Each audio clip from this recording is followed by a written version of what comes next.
Hello guys, welcome back to another video, and today we are reacting to My Time at Camp Operetta by Jaden Animation. So I really don't expect, so like 3, 2, 1, 2, 1, let's react. Hey, do you like The Odd Ones Out, or Domix, or Rubber Ninja, or Ego Raptor Aaron Hansen, or most importantly, Many Laughs? Then hey, you should go to scribbleshowdown.com and check that out. James, Dom, Ross, and Aaron, they're all going to be doing their comedy and drawing and improv games, and I'm going to be there too. So if that sounds like a fun time, you should go to scribbleshowdown.com, check out what cities we're going to, what the dates are, and they'll see you there, and so will I.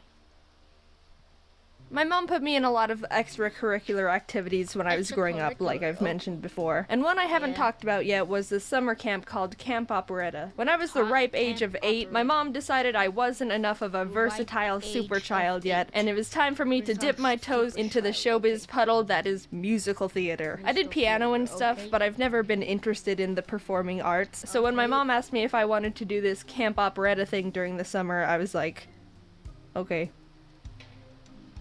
Wait, what is this? Look, I just agreed with anything my parents told me as a kid. I didn't know I could actually have an opinion. I'm assuming that most of you don't know what Camp Operetta is because I googled it and got no results. To be fair, it was a one-off indie camp one of the local elementary schools just did. So, basically Camp Operetta was for young artsy theater kids and would start off by sitting in a group and reading a picture book. Then everyone works together to rewrite it into a musical play to perform. Now in Google, there's gonna be like 1,000 results of Camp Operetta. So, just changed Camp Operetta to having no Google results to many results. In front of the parents at the end of the camp. And then what should the tiger say? Make him say the F word. Then we all get assigned roles for the play, write the music, and make the costumes and set. It was actually really fun, and I looked forward to it a lot. Also, when I say write music, I mean the teachers tell us how to play nursery songs on xylophones and those colored plastic tubes. We weren't dropping fire in 4th grade. The first year I did Camp Operetta, the book we were supposed to theaterize was...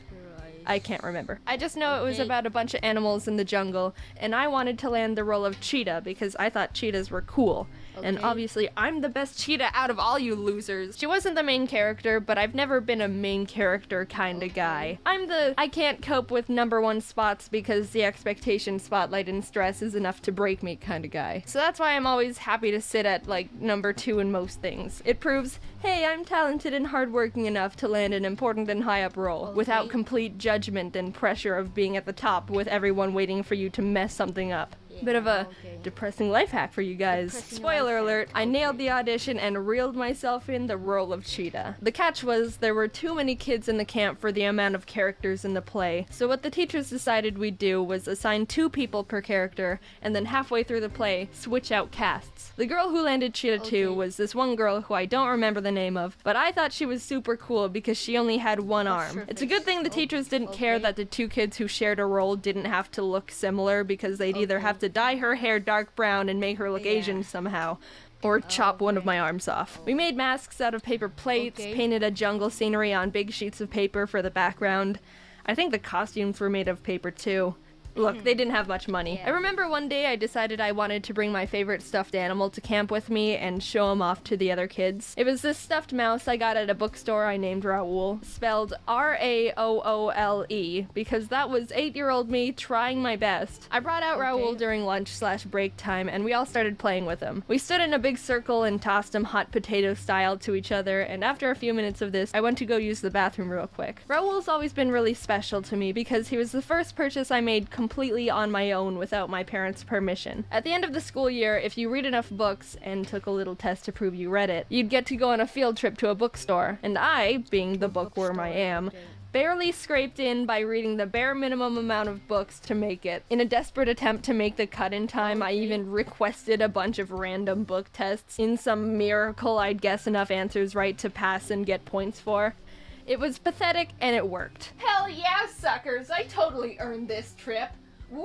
The purpose of the trip was for kids to get excited about reading and buy some books they'd read over summer break. So I walked around the bookstore, looked at the books that people were talking about, skimmed the new releases, and then bought a mouse because I don't like reading. And I was really excited about it because it was my first 100% own personal choice. I didn't have to go, "Mommy, can I get this?" I made my own decision with their money. Since that field trip, I took Raoul everywhere, and he's always been my favorite stuffed animal and super special to me.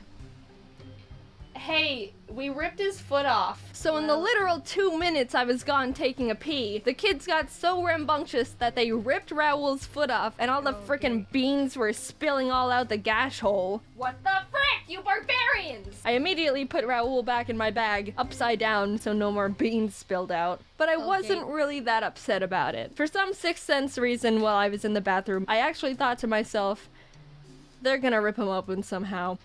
And they did. I was cool, and we were all able to joke about it. The beans that spilled out looked like little eggs, so we were like, "Oh, he's laying eggs, oh." After camp, my mom was able to stitch him back up, too, so he's all good. Look, here he is, doing good. Anyway, we kept working on the play, finished getting the show set up, practiced our lines, and after a couple weeks, we were ready to perform in front of the parents. And I think it went really well. I honestly don't remember anything about it, but my parents are sending videotape footage they took of it, so here's some of that.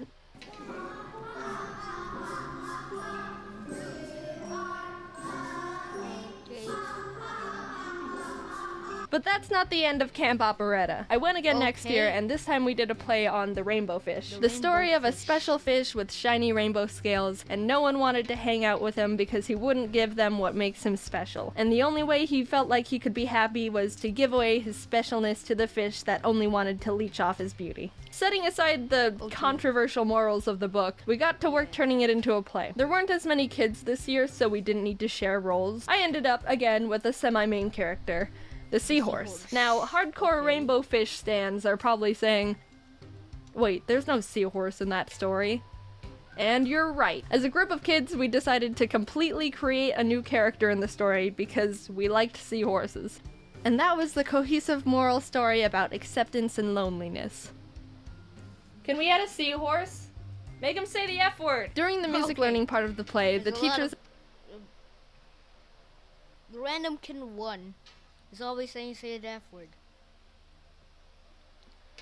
Did the random kid 1 get it? Asked us who could play the piano because they wanted to assign someone the role of playing the Under the Sea melody from The Little Mermaid without botching it up. I, along with 3 other kids, raised our hands, and we were taken to the piano to do a little musical audition. The other kids took turns playing Mary Had a Little Lamb and Twinkle Twinkle Little Star, and I quickly realized I was overqualified for this part. When it was my turn to play, I sat down and played Pachelbel's Canon I memorized from my piano recital, like a show-off. That was the one time I realized I was the Asian kid in a scenario.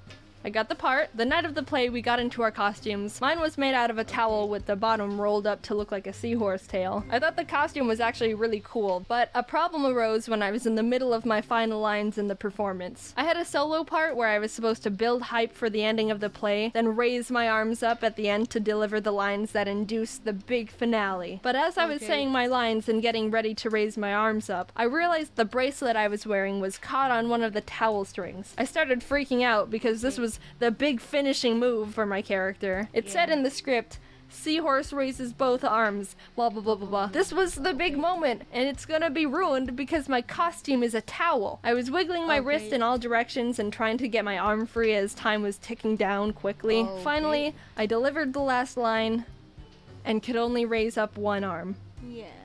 Like Cheetah 2. I remember feeling really stupid because no one raises one arm to do anything but asks to use the bathroom. Or be flamboyant. I felt like I ruined the big moment, but talking to my parents afterwards, they said they didn't notice, and looking back, it was probably a much bigger deal in my 9-year-old head than it actually was.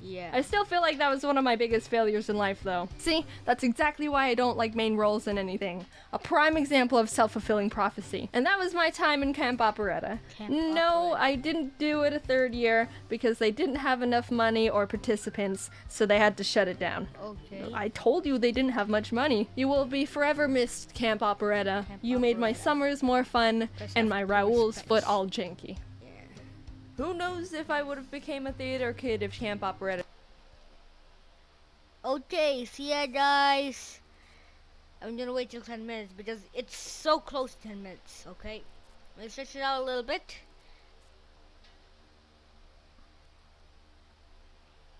So yeah, guys, thanks for watching, and of course, peace out, people. Have peace.